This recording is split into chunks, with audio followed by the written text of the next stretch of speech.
அவள் பறந்து போனாலே. ஐயோ, யார் அது? என் பேர் ஹரி. எனக்கு 2 வருஷத்துக்கு முன்னாடி லவ் ஃபெயிலியர் ஆச்சு. அன்னையிலிருந்து இப்போ வரைக்கும் இந்த குடியை என்னால் விடவே முடியல. So I am alcohol addict. என் பேர் விக்னேஷ். நான் ஒரு ஃபுட் அடிக்ட். எப்போவுமே ஏதாவது ஒன்று சாப்பிட்டுக்கிட்டே இருப்பேன். சாப்பிடாம என்னால் இருக்கவே முடியாது. அதனாலேயே என்னை சுற்றி இருக்கிற எல்லாருமே என்னை செல்லமாக தீனி பண்ணுறாருன்னு சொல்லுவாங்க. ஆனால் எனக்கு நானே வச்சுக்கிட்ட பேர் ஃபுடி.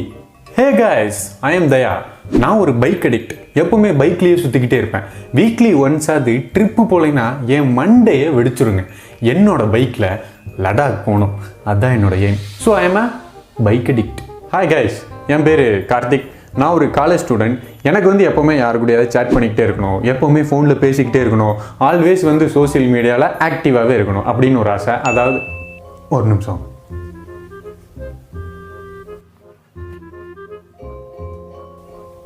ஐயோ, sorry guys. So I M phone addict.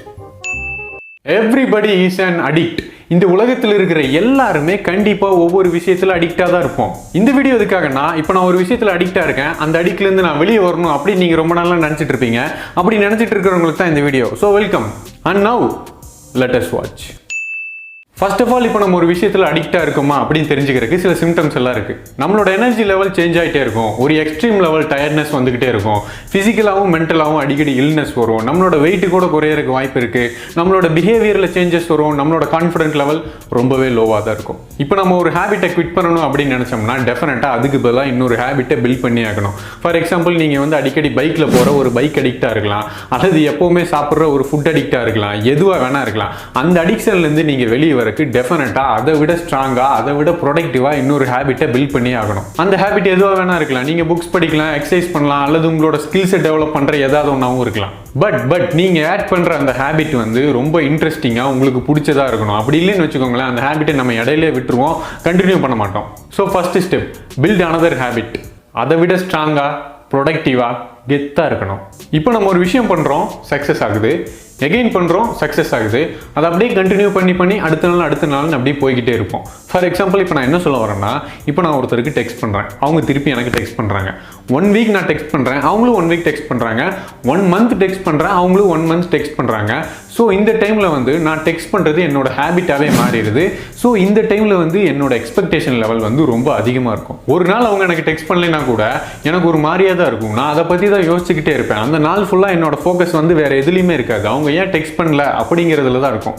So முடிஞ்ச வரைக்கும் நீங்கள் பண்ணுற எல்லா விஷயத்துலையும் இந்த ஸ்டேஜ் போகிற வரைக்கும் விடாதீங்க. இன்றைக்கி டெக்ஸ்ட் பண்ணலைன்னா நாளைக்கு டெக்ஸ்ட் பண்ணுவாங்க, நாளைக்கு பார்த்துக்கலாம் அப்படிங்கிற ஒரு மைண்ட் செட்டுக்கு உங்களோட மைண்டை கொண்டு வாங்க.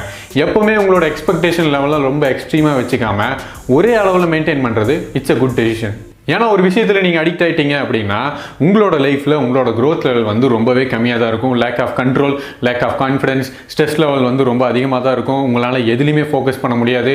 உங்களோட கோல், உங்களோட ஃபினான்ஸ், உங்களோட ஃபிட்னஸ், உங்களோட பிஸ்னஸ் எதுலையுமே உங்களால் கான்சன்ட்ரேட் பண்ண முடியாது. Because addiction is very very dangerous. உண்மையாலுமே இந்த அடிக்ஷன்லேருந்து நான் வெளியே வரணும் அப்படின்னு நினச்சி நீங்கள் ஆக்ஷன் எடுத்தால் மட்டும்தான் இந்த அடிக்ஷன்லேருந்து நீங்கள் வெளியே வர முடியும். இல்லைனா ஏனோ தானம் தான் இருக்கும், ரிசல்ட் கண்டிப்பாக நல்லா வராது. அப்படி நீங்கள் எடுக்கிற ஆக்ஷன் நம்ம நாளைக்கு எடுக்கலாம், நாளைக்கு கழிச்சு எடுக்கலாம், இன்னொரு நல்ல நாள் பார்த்து எடுக்கலாம் அப்படின்னு தயவு செஞ்சு நினைக்காதீங்க. இப்போவே ஸ்டார்ட் பண்ணுங்கள், இந்த நிமிஷமே ஸ்டார்ட் பண்ணுங்கள். All the best. So guys, இந்த வீடியோ உங்களுக்கு யூஸ்ஃபுல்லாக இருந்ததுன்னா மறக்காமல் லைக் பண்ணுங்கள். அண்ட் இந்த வீடியோ யாருக்கு தேவைப்படுதுன்னு நீங்கள் நினைக்கிறீங்களோ மறக்காமல் அவங்களுக்கு இந்த வீடியோவை ஷேர் பண்ணுங்கள். அண்ட் இந்த வீடியோ பற்றின உங்களோட தாட் எனக்கு மறக்காமல் கமெண்ட்டில் மென்ஷன் பண்ணுங்கள். அண்ட் ஒன் மேனை நீங்கள் அடிக்கடி பார்க்கணும்னு நினச்சிங்கன்னா மறக்காமல் சப்ஸ்கிரைப் பண்ணிடுங்க. ஏன்னா நீங்கள் இல்லாமல் நான் இல்லை.